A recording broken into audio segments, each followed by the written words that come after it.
Chapter 3 A marvelous stillness pervaded the world, and the stars, together with the serenity of their rays, seemed to shed upon the earth the assurance of everlasting security. The young moon recurved, and shining low in the west, was like a slender shaving thrown up from a bar of gold, and the Arabian Sea, smooth and cool to the eye like a sheet of ice, extended its perfect level to the perfect circle of a dark horizon. The propeller turned without a check, as though its beat had been part of the scheme of a safe universe, and on each side of the Patna two deep folds of water, permanent and sombre on the unwrinkled shimmer, enclosed within their straight and diverging ridges a few white swirls of foam bursting in a low hiss, a few wavelets, a few ripples, a few undulations that, left behind, agitated the surface of the sea for an instant after the passage of the ship, subsided splashing gently, calmed down at last into the circular stillness of water and sky, with the black speck of the moving hull remaining everlastingly in its centre. Jim, on the bridge, was penetrated by the great certitude of unbounded safety and peace that could be read on the silent aspect of nature, like the certitude of fostering love upon the placid tenderness of a mother's face.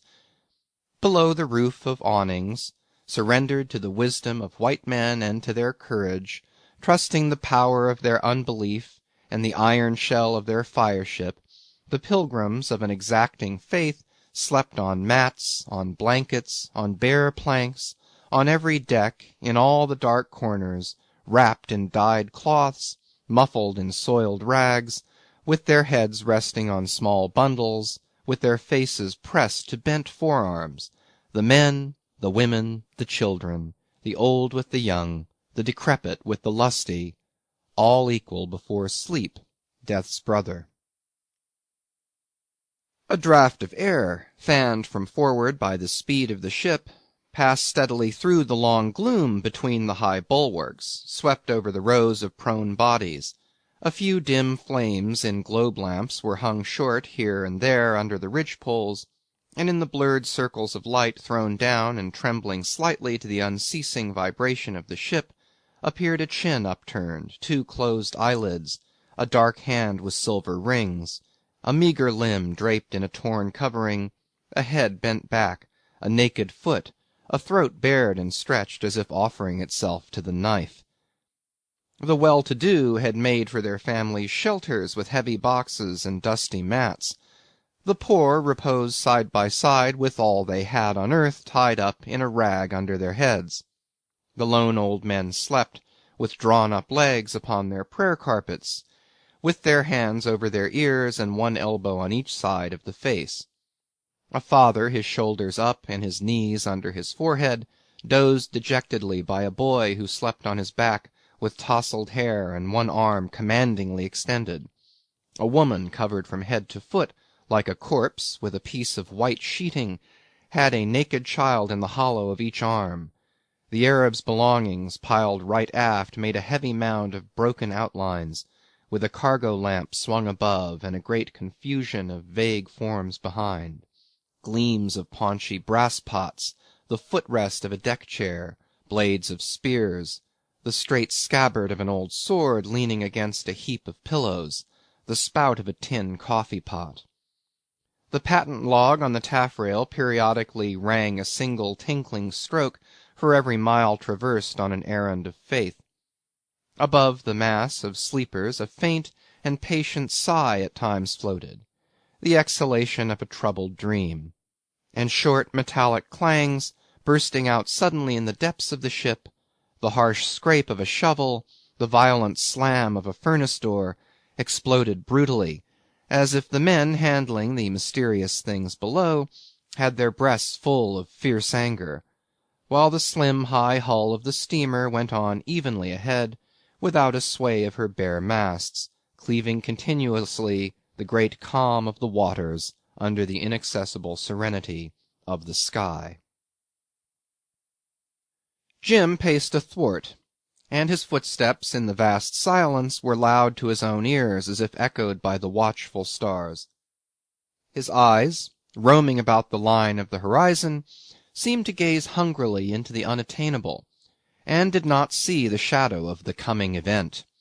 The only shadow on the sea was the shadow of the black smoke pouring heavily from the funnel, its immense streamer, whose end was constantly dissolving in the air. Two Malays, silent and almost motionless, steered, one on each side of the wheel, whose brass rim shone fragmentarily in the oval of light thrown out by the binnacle. Now and then a hand, with black fingers alternately letting go and catching hold of revolving spokes, appeared in the illumined part. The links of wheel chains ground heavily in the grooves of the barrel. Jim would glance at the compass, would glance around the unattainable horizon, would stretch himself till his joints cracked, with a leisurely twist of the body, in the very excess of well-being, and, as if made audacious by the invincible aspect of the piece, he felt he cared for nothing that could happen to him to the end of his days. From time to time he glanced idly at a chart pegged out with 4 drawing pins on a low, 3-legged table abaft the steering-gear case. The sheet of paper portraying the depths of the sea presented a shiny surface under the light of a bull's-eye lamp lashed to a stanchion, a surface as level and smooth as the glimmering surface of the waters. Parallel rulers with a pair of dividers reposed on it. The ship's position at last noon was marked with a small black cross, and the straight pencil line drawn firmly as far as Perim figured the course of the ship, the path of souls toward the holy place, the promise of salvation, the reward of eternal life, while the pencil, with its sharp end touching the Somali coast, lay round and still like a naked ship's spar floating in the pool of a sheltered dock. How steady she goes, thought Jim with wonder, with something like gratitude for this high peace of sea and sky. At such times his thoughts would be full of valorous deeds. He loved these dreams and the success of his imaginary achievements. They were the best parts of his life, its secret truth, its hidden reality. They had a gorgeous virility, the charm of vagueness. They passed before him with an heroic tread. They carried his soul away with them, and made it drunk with the divine filter of an unbounded confidence in itself. There was nothing he could not face. He was so pleased with the idea that he smiled, keeping perfunctorily his eyes ahead, and when he happened to glance back he saw the white streak of the wake drawn as straight by the ship's keel upon the sea as the black line drawn by the pencil upon the chart. The ash buckets racketed, clanking up and down the stokehold ventilators, and this tin-pot clatter warned him the end of his watch was near. He sighed with content, with regret as well at having to part from that serenity which fostered the adventurous freedom of his thoughts. He was a little sleepy, too, and felt a pleasurable languor running through every limb, as though all the blood of his body had turned to warm milk. His skipper had come up noiselessly, in pyjamas, with his sleeping-jacket flung wide open. Red of face, only half awake, the left eye partly closed, the right staring stupid and glassy, he hung his big head over the chart and scratched his ribs sleepily. There was something obscene in the sight of his naked flesh. His bared breast glistened soft and greasy, as though he had sweated out his fat in his sleep. He pronounced a professional remark in a voice harsh and dead, resembling the rasping sound of a wood file on the edge of a plank. The fold of his double chin hung like a bag triced up close under the hinge of his jaw. Jim started, and his answer was full of deference, but the odious and fleshy figure, as though seen for the first time in a revealing moment, fixed itself in his memory forever, as the incarnation of everything vile and base that lurks in the world we love. In our own hearts we trust for our salvation, in the men that surround us, in the sights that fill our eyes, in the sounds that fill our ears, and in the air that fills our lungs. The thin gold shaving of the moon, floating slowly downwards, had lost itself on the darkened surface of the waters, and the eternity beyond the sky seemed to come down nearer to the earth. With the augmented glitter of the stars, with the more profound sombreness in the lustre of the half-transparent dome covering the flat disk of an opaque sea. The ship moved so smoothly that her onward motion was imperceptible to the senses of men, as though she had been a crowded planet speeding through the dark spaces of ether behind the swarm of suns in the appalling and calm solitudes awaiting the breath of future creations. "Hot is no name for it down below," said a voice. Jim smiled without looking round. The skipper presented an unmoved breadth of back. It was the Renegade's trick to appear pointedly unaware of your existence, unless it suited his purpose to turn at you with a devouring glare before he let loose a torrent of foamy, abusive jargon that came like a gush from the sewer. Now he emitted only a sulky grunt. The second engineer at the head of the bridge ladder, kneading with damp palms a dirty sweat rag, unabashed, continued the tale of his complaints. The sailors had a good time of it up here, and what was the use of them in the world he would be blowed if he could see. The poor devils of engineers had to get the ship along anyhow, and they could very well do the rest too, begosh they— "Shut up!" growled the German stolidly. "Oh yes, shut up! And when anything goes wrong you fly to us, don't you?" went on the other. He was more than half cooked, he expected, but anyway, now he did not mind how much he sinned, because these last 3 days he had passed through a fine course of training for the place where the bad boys go when they die. Begosh he had, besides being made jolly well deaf by the blasted racket below. The derned compound surface-condensing rotten scrap heap rattled and banged down there like an old deck winch, only more so, and what made him risk his life every night and day that God made amongst the refuse of a breaking-up yard flying round at 57 revolutions was more than he could tell. He must have been born reckless, begosh. He— "Where did you get drink?"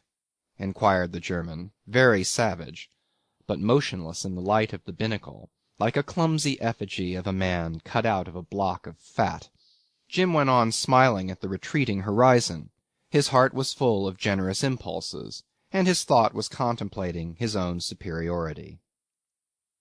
"Drink!" repeated the engineer with amiable scorn. He was hanging on with both hands to the rail, a shadowy figure with flexible legs. "Not from you, Captain. You're far too mean, begosh. You would let a good man die sooner than give him a drop of schnapps. That's what you Germans call economy. Penny wise, pound foolish." He became sentimental. The chief had given him a forefinger nip about 10 o'clock. "Only one, so help me." Good old chief, but as to getting the old fraud out of his bunk, a 5-ton crane couldn't do it. Not it. Not tonight, anyhow. He was sleeping sweetly like a little child with a bottle of prime brandy under his pillow. From the thick throat of the commander of the Patna came a low rumble, on which the sound of the word Schwein fluttered high and low like a capricious feather in a faint stir of air. He and the chief engineer had been cronies for a good few years, serving the same jovial, crafty old Chinaman with horn-rimmed goggles and strings of red silk pleated into the venerable grey hairs of his pigtail. The quayside opinion in the Patna's home port was that these two, in the way of brazen peculation, had done together pretty well everything you can think of. Outwardly they were badly matched, one dull-eyed, malevolent, and of soft, fleshy curves, the other lean, all hollows, with a head long and bony like the head of an old horse, with sunken cheeks, with sunken temples, with an indifferent glazed glance of sunken eyes. He had been stranded out east somewhere, in Canton, in Shanghai, or perhaps in Yokohama. He probably did not care to remember himself the exact locality, nor yet the cause of his shipwreck. He had been, in mercy to his youth, kicked quietly out of his ship 20 years ago or more, and it might have been so much worse for him that the memory of the episode had in it hardly a trace of misfortune. Then, steam navigation expanding in these areas, and men of his craft being scarce at first, he had got on after a sort. He was eager to let strangers know, in a dismal mumble, that he was an old stager out here. When he moved, a skeleton seemed to sway loose in his clothes. His walk was mere wandering, and he was given to wander thus around the engine-room skylight, smoking, without relish, doctored tobacco in a brass bowl at the end of a cherry-wood stem 4 feet long, with the imbecile gravity of a thinker evolving a system of philosophy from the hazy glimpse of a truth. He was usually anything but free with his private store of liquor, but on that night he had departed from his principles, so that his second, a weak-headed child of Wapping, what with the unexpectedness of the treat and the strength of the stuff, had become very happy, cheeky, and talkative. The fury of the New South Wales German was extreme. He puffed like an exhaust pipe, and Jim, faintly amused by the scene, was impatient for some time when he could get below. The last 10 minutes of the watch were irritating like a gun that hangs fire. Those men did not belong to the world of heroic adventure. They weren't bad chaps, though. Even the skipper himself. His gorge rose at the mass of panting flesh, from which issued gurgling mutters, a cloudy trickle of filthy expressions, but he was too pleasurably languid to dislike actively this or any other thing. The quality of these men did not matter. He rubbed his shoulders with them, but they could not touch him. He shared the air they breathed, but he was different. Would the skipper go for the engineer? The life was easy, and he was too sure of himself to... The line dividing his meditation from a surreptitious doze on his feet was thinner than a thread in a spider's web. The second engineer was coming, by easy transitions, to the consideration of his finances and his courage. "Who's drunk? I? No, no, Cap'n, that won't do.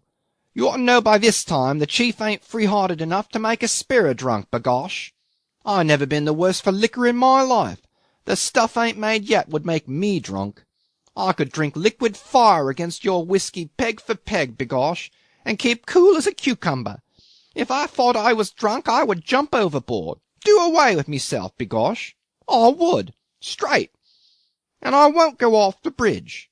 Where do you expect me to take the air on a night like this, eh? On deck, amongst that vermin down there? Likely, ain't it?